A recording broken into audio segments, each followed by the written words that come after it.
지난 주간에 그 이발관에 가서 이발을 하면서 손님이 아무도 없어가지고 이제 그 좀 전도할 겸 해서 이발사한테 그런 얘기 중에 그런 얘기를 했어요. 사람이 소망을 가지고 희망을 가지고 살아야 되지 않느냐.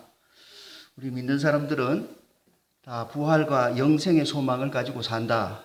그렇게 얘기를 했어요. 그랬더니 그 이발사 하는 얘기가 자기는 죽어서 그냥 그대로 끝나는 게 제일 좋다는 거예요.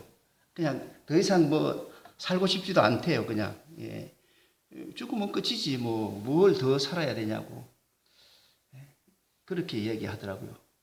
그래서 아이고 살고 싶지 않고 뭐 그런 거 바라지 않는다 그러니까 그 순간 어떤 무슨 말이 생각이 안 났어요. 안 났는데 이 사람이 왜 이런 얘기 하나 하고 이제 집에 와서 곰곰이 생각해 보니까 그거에 결국은 사는 게 재미가 없으니까, 쉬운 말로 말해서 사는 게 재미가 없으니까, 사는 게 그렇게 행복하지 않으니까, 사는 게 아주 그 의미가 있지 않으니까 그냥 이 한 평생 그냥 살고 그냥 이대로 그냥 없어지고 잊어버리고 그냥 무로 돌아가는 게 더 좋다, 이렇게 생각을 하는 것 같아요. 그래서 제가 그런 생각을 했습니다.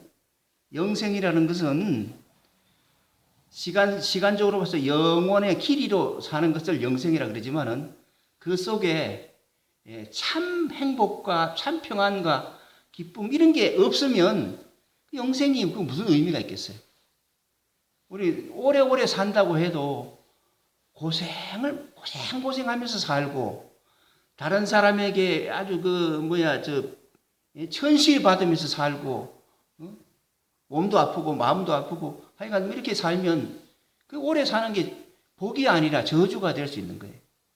그러니까 본질은 사람의 그 영생의 본질은 그 행복보다 더한 하나님이 주시는 평강, 거룩한 기쁨, 그것이 있어야지 다시 살고 싶고 영원히 살고 싶은 마음이 생기는 거라고 할 수 있습니다. 여러분, 사람들이 좋아하고 기뻐하는 것도 수준이 있어요. 좋아하고 기뻐하는 수준이 있습니다. 아주 시시한 거 가지고도 좋아하고 기뻐하는 수준이 있고요. 이제 어느 정도 사람이 성장하고 성숙하면 그렇게 시시한 것보다 고상하고 아름답고 거룩한 것을 좋아하게 돼요. 그렇잖아요. 애들째 좋아하는 수준이 있고 어른이 좋아하는 수준이 있고 또 큰 믿음의 사람이, 성숙한 사람이 좋아하는 수준이 있어요. 애들이 장난감이라면, 애들이 맛있는 거라면 어른은 장난감과 맛있는 게 아니라 큰 땅덩어리, 큰 밭을 산다든가 큰 재산을 얻는다든가 그런 거겠죠, 일반적으로. 그러나 그것도 잠깐 주어지는 것이기 때문에 그것도 계속적인 기쁨, 만족을 줄 수 없는 거죠. 하나님이 주시는 평안과 기쁨, 그 건강하고 건전한 기쁨, 그 차원을 맛보게 되면 산다는 게 달라지는 거죠. 그게 있어야지, 그런 게 있어야지 오래오래 살고 싶은 마음도 생길 것입니다. 제가 지난 주간에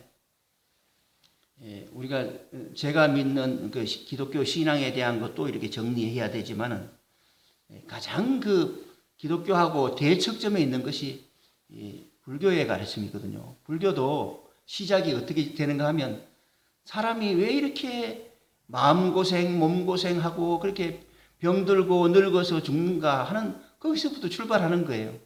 생로병사란 말이 불교에서 나온 말이죠.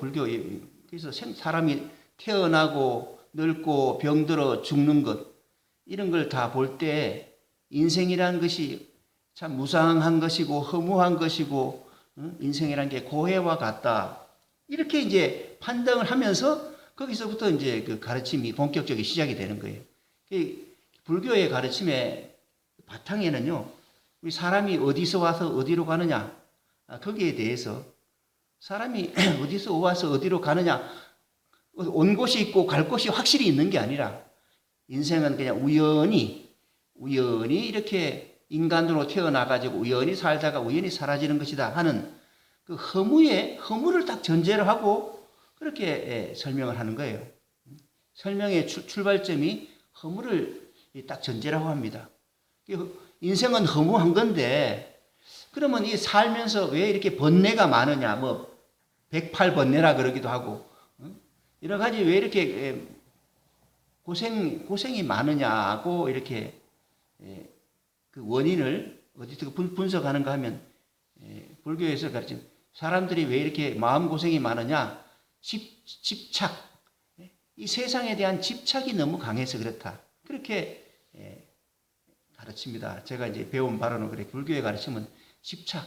그래서 이 세상에 대한 그 붙어 있는 이 집착에서 떨어지는 것, 집착을 버리는 것이 결국은 이런 고생, 번뇌를 벗어버리는 길이다. 해탈해라. 이렇게 가르치는 거예요. 그래서 불교에서는요, 구원이란 말보다 해탈이라 그래요. 해탈. 이 세상에 붙어 있는 그 욕심이나 이런 마음을 이런 집착에서부터 해탈해야 된다. 벗어나야 된다. 그렇게 가르쳐요. 그게 이제 1차적인 구원이에요. 그게 이제 뭐 더 깊어 나가면 해탈을 또 다시 해탈해야 된다. 이제 그렇게 뭐 나가는 수준도 있는데 그건 아주 깊은 얘기입니다. 어쨌든 불교는 허무에서 인생은 허무한 거라 보는 거예요. 우연히 생긴 것이다. 이렇게 보는 거고요. 우리가 가르치는 기독교에 가르치면 하나님이 천지를 창조하신 하나님이 계시다. 그 하나님은 사람을 만드신 하나님, 우리 사람과 같은 인격, 생각과 마음과 의지를 가지고 말도 하고 행동도 하고 하는 인격적인 하나님이다. 사람을 만들었으니까 만드신 하나님이 그런 인격을 가졌겠죠. 인격적인 하나님이 계시다. 그 하나님은 그 마음이 참으로 선하시고 인자하시고 사랑하시는 분인데 사람이 왜 고통이 오게 되느냐? 처음에는 에덴 동산에서 살았는데 왜 에덴 동산에 쫓겨났느냐? 그건 하나님을 떠났기 때문인 거예요. 하나님의 마음을 떠났어요. 하나님을 떠났기 때문에 이런 고통이 오게 됐다 하는 것이 성경의 가르침의 내용입니다. 그래서 구원을 받는다는 것은 하나님을 떠나서 하는 우리가 다시 하나님께로 돌아가는 것. 하나님께로 돌아가면 그 구원이 있는 거예요. 그래서 회개한다는 말은 돌아간다는 말이에요. 본래 원어의 뜻은 돌아간단 말이에요.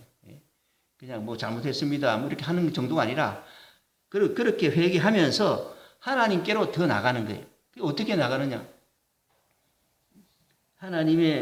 우리가 하나님을 떠나고 하나님을 멸시하고 떠났지만은 하나님의 용서하심을 바라고 하나님이 다 나를 받아주실 것을 바라고 나가는 거예요. 그게 우리 쪽에서 바라는 그 믿음입니다. 그래서 하나님께로 돌아가는 거예요.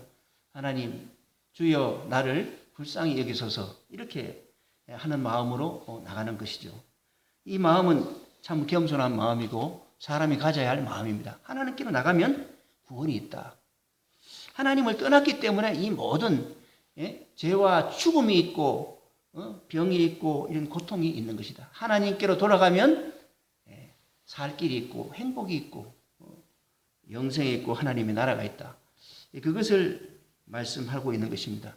그래서 하나님께서 가만히 계시지 않고 하나님께서 우리를 부르시는 거예요. 부르시는 거예요.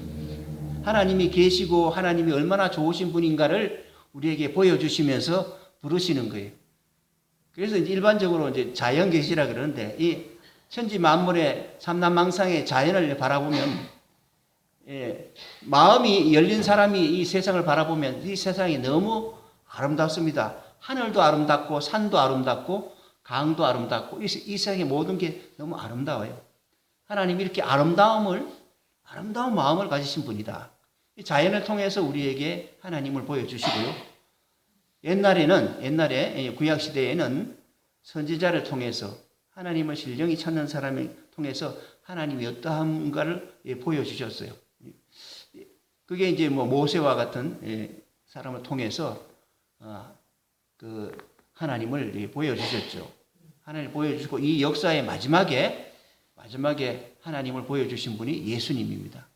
예수님을 통해서 하나님이 어떠한 분인가, 하나님이 은혜와 사랑이 어떠한 분인가를 우리가 볼 수가 있습니다. 대표적으로 우리 예수님의 보여주신 하나님은 어떤 분이냐? 그 십자가를 통해서 보여주신 거예요. 십자가를 통해서 보여주신 그 하나님은 우리의 죄를 우리에게 돌리지 아니하시고 그 죄의 값을, 그 죄의 형벌을 자신이 짊어지시고 자신이 담당하시고 우리를 부르시는 하나님, 그 하나님을 보여주신 거예요. 그래서 우리 십자가를 통해서 하나님의 어떠한 분인가, 하나님의 사랑이 어떠한가를 알게 되는 것입니다. 하나님의 사랑을 알고 그 사랑을 믿고 그 사랑 안에 사는 것, 이게 신앙생활인 거예요. 그 사랑 안에. 예수님이 그런 말씀하셨어요. 너희는 내 사랑 안에 거하라. 내 사랑 안에 머물러라. 이런 말씀도 하셨는데 하나님 안에 들어가는 거예요. 하나님과 하나가 되는 거예요. 그래서 하나 안에 들어가는 것이고 그 하나님 안에 들어가는 방법은 예수님 안에 들어가는 것이고 예수님 안에 들어가는 것은 예수님이 보내신 성령 안에서 살아가는 것을 말하는 것입니다. 항상 하나님의 사랑 안에 머무는 것, 이것이 우리가 이 지상에 사는 동안의 신앙생활이고 하나님의 사랑 안에서 우리의 미래, 부활과 영생과 하나님의 나라의 소망을 가지고 사는 것입니다. 그래서 제일 중요한 게 뭔가 하면 하나님께서 우리에게 자신이 어떠한 마음을 가지고 계시는가, 전능하신 하나님이 어떠한 우리를 향한 마음이 어떠한가를 보여주시는 예수님, 하나님이 예수님을 보내셨다는 사실을 믿는 게 제일 중요한 거예요. 그게 제일 출발점이 됩니다. 그래서 예수님이 오셔서 계속해서 탄생에서부터 쭉 이어져서 오늘 전해주는 말씀은 예수님을 통해서 나타난 하나님이 어떠한 분인가를 우리가 보게 되는 것입니다. 그리고 그 예수님을 통해 예수님을 믿게 될 때 우리가 하나님을 믿는 것이 되는 것입니다. 나를 믿는 자는 나 보내신 분을 믿는 것이다. 예수님 그렇게 말씀하셨어요. 예수님을 믿는 것은 단순히 예수님만 믿는 게 아니라 예수님을 보내신 하나님을 믿는 것이다. 그리고 예수님을 믿게 되면 예수님의 영, 예수님의 생각이나 예수님의 마음이나 예수님의 의지나 예수님이 가진 그 풍성한 세계를 성령을 통해서 우리에게 부어주시는데 그 성령 안에서 완전한 구원이 있는 것입니다. 우리는 그러한 기대를 가지고 하나님 앞에 나가고 예수님 앞에 나가야 되는 거예요. 그러기 위해서 우리는 날마다 하나님께서 예수님을 통해서 보여주신 하나님을 날마다 바라보고 또 그 말씀을 통해서 우리를 사랑하신다, 우리에게 은혜를 베푸신다 하는 말씀을 또 듣는 거예요. 날마다 듣는 거예요. 아까 이제 찬송가 부르면서 찬송가에 또 들려주시오, 이런 찬송가 우리 불렀잖아요.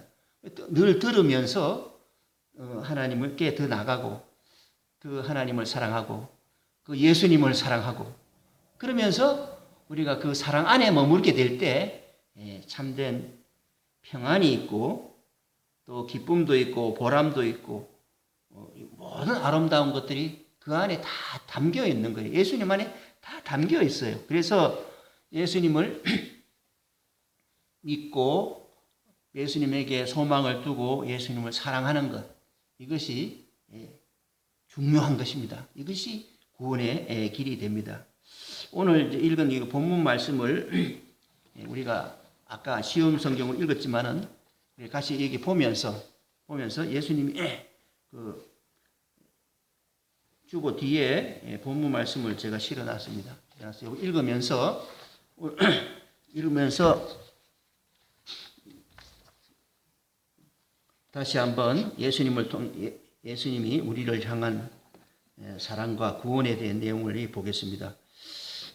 첫 번째 38절에서 39절 말씀을 같이 읽어보겠습니다. 주보 뒷면에 있습니다.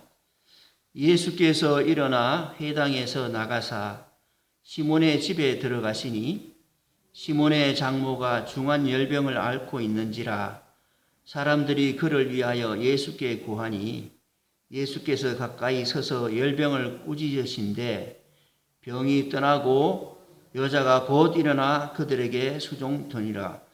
예수님이 이제 회당에서 말씀을 하시고 그 다음에 회당에서 나갔을 때 시몬의 집에 들어갔다. 이제 예수님이 제자가 되는 베드로를 말하는 거예요. 베드로. 시몬의 장모님이 계시는데 그 집에 갔는데 마침 그 집에 갔더니 아니 막 몸이 열병을 앓고 있다. 몸에 열이 난다는 얘기죠. 몸이 너무 뜨거워서 막 열이 나가지고 뭐 이렇게 고생을 하고 있었어요.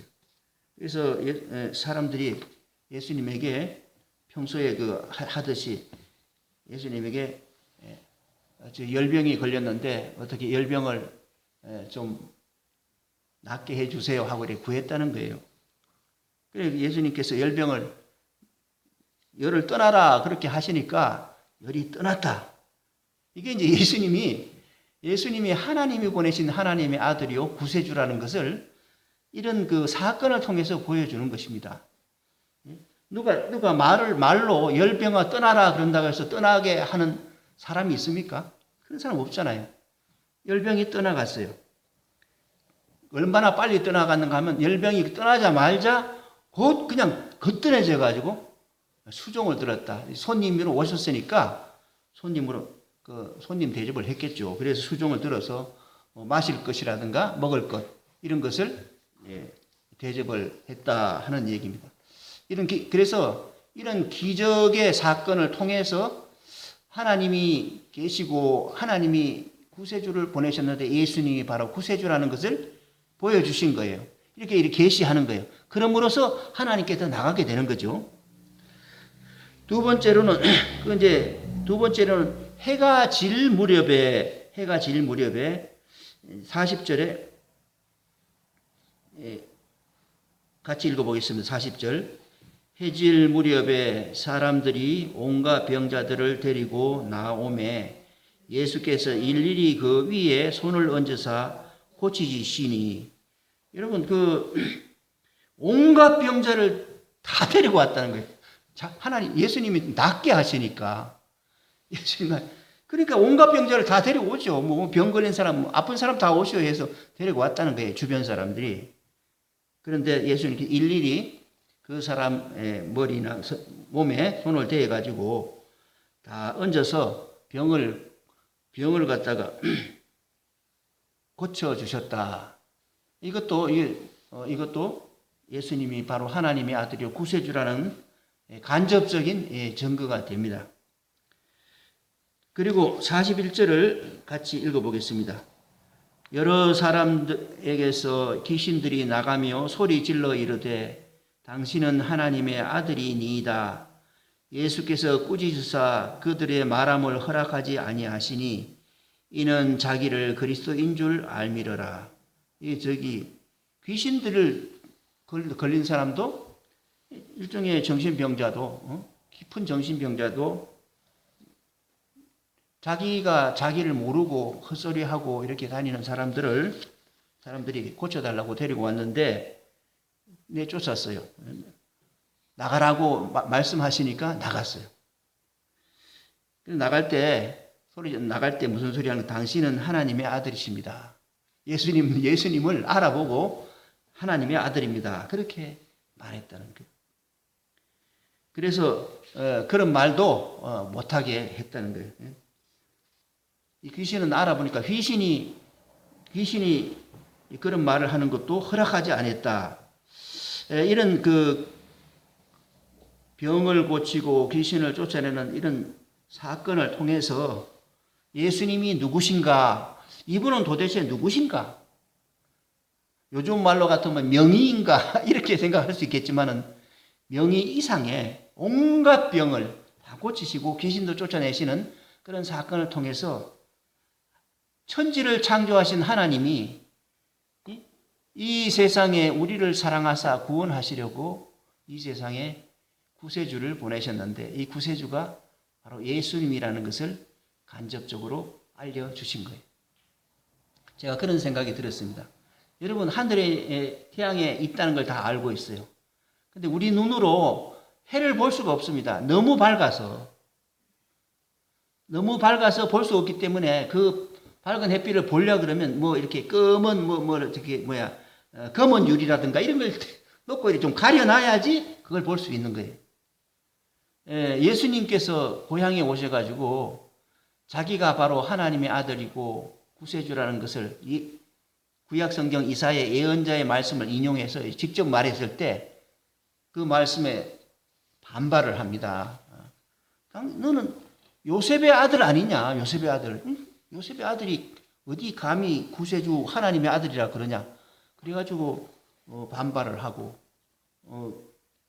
예수님이 그 믿음에 대해서 믿음 없이는 구원도 없다는 사실을 이야기했을 때 화가 나가지고 예수님을 쫓아내잖아요. 이제는 예수님께서 직접적으로 자기 자신이 하나님의 아들 구세주라고 말씀하지 않고 사람들에게 좀 받아들일 수 있는 그 스크린이 까만 태양을 볼 수 있는 그 검은 유리 같은 것을 쳐서 이런 간접적으로 이렇게 병을 고치시고 귀신을 쫓아내시고 이러한 그 행동을 통해서 예수님을 간접적으로 구세주, 이분이 혹시 구세주가 아닐까? 하나님이 이분을 보내셨구나. 이런 것을 간접적으로 조금씩 이해할 수 있게 이렇게 만들었습니다. 이런 그 놀라운 분이 옆에 계시니까 사람들이 어떻게 생각하겠어요? 좋아하잖아요. 옆에 우리 동네에 어떤 분이 오셨는데 그분이 뭐 온갖 병은 다 고치시네. 귀신도 쫓아내시고 이런 그 사건을 통해서 사람들이 좋아하게 됐어요. 그 이튿날 예수님이 새벽에 기도하러 이렇게 들에 가셨어요. 들에 가니까 사람들이 예수님이 어디 갔나? 혹시 이 마을 떠날까봐 예수님을 찾아다니게 됩니다. 그래가지고 예수님을 찾게 됩니다. 그 말씀이 42절, 43절에 나옵니다. 같이 읽겠습니다. 날이 밝음에 예수께서 나오사 한적한 곳에 가시니 무리가 찾다가 만나서 자기들에게 떠나지 못하게 만류하려 하매, 여기서 이제 사람들이 예수님을 찾다가 만나서 제발 좀 딴 데 가지 마세요. 우리 마을에 계속 사세요. 여기 계세요. 그렇게 했다는 거예요. 만류하려 하매 예수님이 그때 하신 말씀이 있어요. 같이 43절, 예수께서 이르시되 내가 다른 동네들에게도 하나님 나라의 복음을 전하여 하리니 나는 이 일을 위해 보내심을 받아노라 하시고 44절, 갈릴리 여러 해당에서 전도하시더라. 예수님이 딴 데 가지 마세요. 우리 동네 계속 삽시다. 이렇게 이야기를 했어요. 그러니까 예수님이 내가 다른 동네에도 하나님 나라의 복음을 전해야 한다. 하나님이 다른 동네 사람들도 사랑하지 여기만 사랑하는 게 아니야. 우리나라만 사랑하는 게 아니라 온 세계 모든 사람을 다 사랑하시는 하나님이야. 하나님은 모든 사람을 다 사랑하신다. 의인도 죄인도 한국 사람도 미국 사람도 이스라엘 사람도 다 사랑하신다. 이 동네 사람도 다른 동네 사람도 사랑하신다.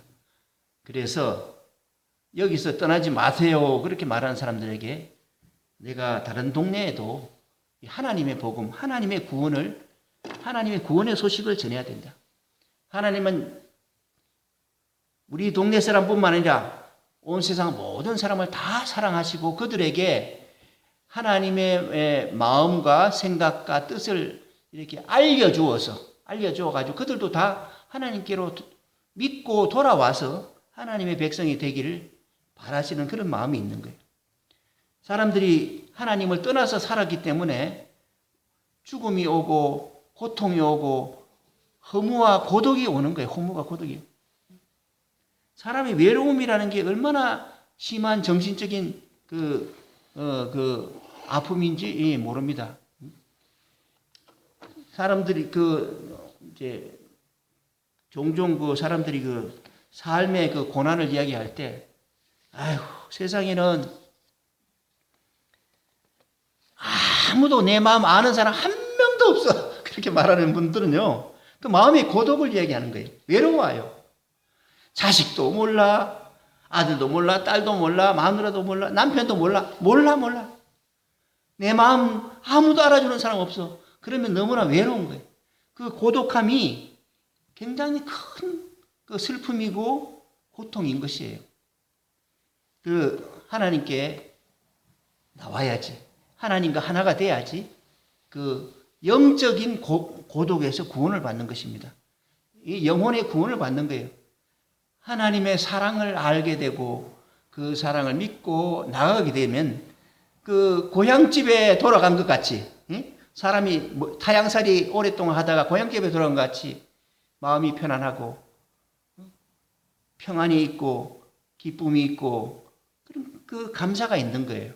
그런 고독함이 없어진 거예요. 나를 알아주고 나를 사랑하고 나를 지지할 분이 있다 하는 것을 알게 될 때 우리가 평안을 누리듯이 하나님께 나가야지. 하나님 안에 있어야지. 하나님의 은혜와 사랑, 그 진실한 은혜와 사랑 안에 머물러 살아야지 평안이 있게 되는 것입니다. 이러한 평안을 나 혼자만 가지고 있는 것이 아니라 이러한 평안을 다른 사람에게도 알게 해서 그 평안을 누리게 하는 것. 이것이 하나님의 마음인 거예요. 예수님이 그래서 내가 이 일을 위해서 하나님 나라의 복음을 전하야 하리니 나는 이 일을 위하여 하나님이 보내셨다. 내가 보내심을 받았다. 이렇게 말씀합니다. 그래서 우리가 믿는 바 하나님의 사랑 안에서 구원받는 이 복음은 널리 전파되어서 많은 사람들이 그 영혼의 구원을 받을 수 있도록 전해야 할 복음이다 하는 점을 예수님이 오늘 말씀하십니다. 예수님은 하나님이 보내신 우리를 사랑하사 우리를 구원하기 위해 보내신 하나님의 아들이십니다. 하나님이 계시는데 하나님이 우리 사람에게 아무도 안 보냈다. 그러면 하나님이 사랑하지 않는 거죠. 구세주를 보내셨어요. 그분이 예수님입니다. 예수님을 바라보면서 예수님의 그 놀라운 그 기적의 능력을 바라보면서 이 세상에 하나님이 이 세상을 사랑하시고 하나님 이 세상의 구원을 위하여 하나님의 아들을 사람의 몸을 입혀서 보내셨다 하는 것을 말씀하는데 그 말씀을 믿고 우리가 예수를 구주로 믿고 예수님 안에서 평안을 누려야 할 것입니다. 그 은혜와 그 사랑을 느낄 때 참된 기쁨과 평안이 있고 그렇게 기쁨과 평안이 있을 때 우리의 삶이 복되게 되는 것이고요. 이런 복이 있어야지 영원히 살고 싶은 마음도 생기는 것입니다. 단순히 길이만 중요한 게 아니죠. 그래서 하나님의 사랑 안에서 그 나라에서 그의 백성이 되어서 그의 자녀가 되어서 살아가는 그 복을 나도 누리고 또 다른 사람에게도 널리 증거해서 다른 사람도 이 외로움과 허무와 무의미한 삶에서 구원을 받을 수 있도록 해야 할 것입니다. 그런 은혜가 우리 모두에게 있기를 주님의 이름으로 축원합니다. 기도하겠습니다. 하나님 아버지 고맙습니다. 오늘도 우리에게 귀한 주님의 행적을 통해서 하나님이 보내신 하나님의 아들이심을 더 알게 하시고 또한 하나님의 마음을 알게 하시니 감사합니다. 우리가 잘 알아서 그 은혜와 사랑 안에서 머무러 살게 하시고 그 넘치는 그 사랑과 은혜 안에서 널리 이 복음을 증거할 수 있는 저희들 다 되게 하여 주옵소서. 예수 그리스도 이름으로 기도하옵나이다. 아멘.